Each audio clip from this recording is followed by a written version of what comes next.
Here we go. The Secret Lake, Chapter 12, Guilty. Tom, Jack, and Stella tore across the lawn towards the island, not daring to glance back for fear of slowing themselves.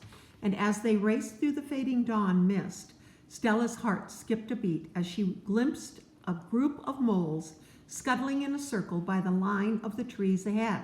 Her mouth widened into a smile just as her plimsoll struck something hard and she found herself stumbling towards the ground. As quickly as her hands hit the sodden grass, she pushed herself up to see Jack and Tom disappearing toward the woods and Lucy heading off to the right. A second later, she was back on her feet, but then immediately winded by the grasp of a man's thick arm around her waist. "I gotcha," snatched Crawley in triumph. His breath was hot in her ear. "Get off me," squealed Stella, gasping. Pummeling furiously with her elbows, she tried to break free. But Crawley's grip around her waist continued to tighten, and her iPhone was now digging deep into the left side of her tummy through her jeans pocket. "Ouch, you're hurting me! Get off!" As she struggled from side to side, she was aware that the others were now running back in her direction. "Not till I have the boy thief," growled Crawley. "Jack's not a thief," Stella grunted between clenched teeth. She was pulling forward with all her might, but to no avail. "Stella's right," cut in an angry voice from one side. "You're the only thief around here, Crawley, and I'm going to tell Papa." Immediately, Crawley loosened his grip, and Stella looked up in astonishment to see Emma step from the shadows, still wearing her nightgown and overcoat. Tom, Jack, and Lucy came to a breathless halt behind her. Crawley snorted indignantly. Well, now, Miss Emma, Albert Crawley's a thief, eh? Who's been telling you that nonsense?" "You are a thief," said Emma unwaveringly, "and you've been stealing our silver and Mama's money." Stella's heart was racing. As she felt her iPhone through her jeans pocket, she suddenly had an idea. She knew exactly where to find the record button. Crawley's breathing paused in her ear. As his grip loosened again, she slipped the phone from her pocket, slid her finger quickly across, and tapped twice. Well, Miss Emma, he snarled. "And just suppose I am stealing your precious silver. Who's going to believe you anyway?" He narrowed his dark eyes. "You lot are in enough trouble as it is already, so you best keep your mouths shut, if for your own good." At that moment, Henry Gladstone burst through the bushes. "What the blazes is going on, Crawley?" He peered over at Jack. "And what in heaven's name is that boy still doing here?" Immediately, Crawley freed Stella and stood upright. "Sir," he said in a barely recognizable voice, "it was the boy. He put up a struggle. See, out of control he was." He squinted darkly in Jack's direction. "And then when he threatened me with a knife, I had to lock him in the cellar, sir. Just going to fetch the police I was, sir, when the lot broke in." Emma stepped forward, her dark eyes gleaming furiously. "He's lying, Papa. He's lying." She rounded on Crawley. "Jack's not the thief, Crawley. You are. And poor Jacob was never a thief either. Jack's his son, and he told us about you accusing him." A stunned silence followed, broken only by somewhat flustered arrival of Mrs. Gladstone's and Sophie in the company of two policemen. "Emma Gladstone, what are you saying?" Her father's voice was shaking. "This is complete and utter nonsense. To suggest that Crawley—" "But Papa, I've got proof." Emma stepped forward again and pulled a rolled up cloth from under her coat. The children's eyes all widened. Crawley shuffled sideways as Henry Gladstone reached out and took the bundle from his daughter. With a bewildered frown, he knelt to the ground and unwrapped the cloth, which revealed an assortment of small silver objects. "Well, I never, Constance. Here's your pillbox, and here's that salt cellar that went missing, and the jug. No coin purse, though. Where is it, Crawley? Have you spent all the money?"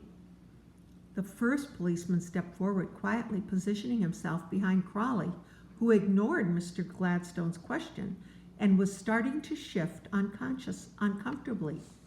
Mrs. Gladstone's face was taut and pale. "Emma, dear," she said, pulling her shawl around her nightgown, "where did you find all this stuff?" "Harry found it for me," said Emma, her gaze still fixed on Crawley. It was buried in a hole under a bush, buried there because Crawley was trying to hide it. Quietly, Stella breathed a sigh of relief. "Now look here," said Crawley, sharply, making everyone start. "That silver's got nothing to do with me." He shot a dark look at Jack. "There's no proof I put it there. It's the boys, I tell you. I saw 'em with my own eyes, taking silver from the house, and money too." Mr. Gladstone became exasperated and stood up, shaking his head. "You know, Emma, Crawley is quite right. A pile of our silver in the garden doesn't make him a thief. I'm afraid to say that if you're going to expound such a ridiculous theory, you're going to have to come up with some proof." A smile flickered over Crawley's mouth just as Stella stepped forward, her arm shaking as she slowly held her iPhone out in front of her.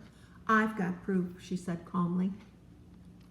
A smile flickered across Crawley's mouth as Stella stepped forward, her arm shaking as she slowly held her phone out in front of her.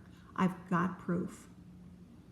"What in heaven's name is that?" said Henry Gladstone briskly, but as quickly as he reached out to take it, he pulled his hand back as a familiar yet oddly disengaged voice filled the air in front of him. "Very well, Miss Emma, and I just suppose I have been stealing your precious silver. Who's going to believe you anyways? You lot are in enough trouble as it is, so you best keep your mouths shut for your own good."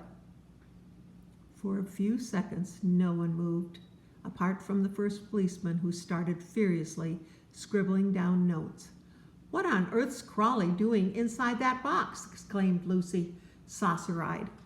Emma gave Stella a triumphant smile and then stamped her foot with excitement. "You see, Papa, I told you Crawley was the thief." But Mr. Gladstone, still staring drop-jawed at the iPhone, didn't answer. Along with his wife and his eldest daughter, he seemed to have gone into a momentary trance. Crawley started muttering in bewilderment, then took 2 paces backwards into the firm grip of the second policeman. Mr. Gladstone finally snapped out of his trance and started slowly shaking his head. "I'll make this up to Jacob," he said, "if it's the last thing I do." As Crawley struggled with the policeman, Jack smiled and nodded gently at Tom and Stella, then sidled towards a bush. "Where's that poor boy?" said Mr. Gladstone, suddenly looking all around. "Jacob's son. Well, I'll be darned." "Must have been frightened off," said the policeman. "He won't go far, sir." "Well, get someone to go look for him, will you please? We need to clean him up and take him home to his family." "Oh, Lucy, dear," said Emma loudly as Crawley was led away. She was staring hard at her friend's direction and curling her hair purposely around her forefinger.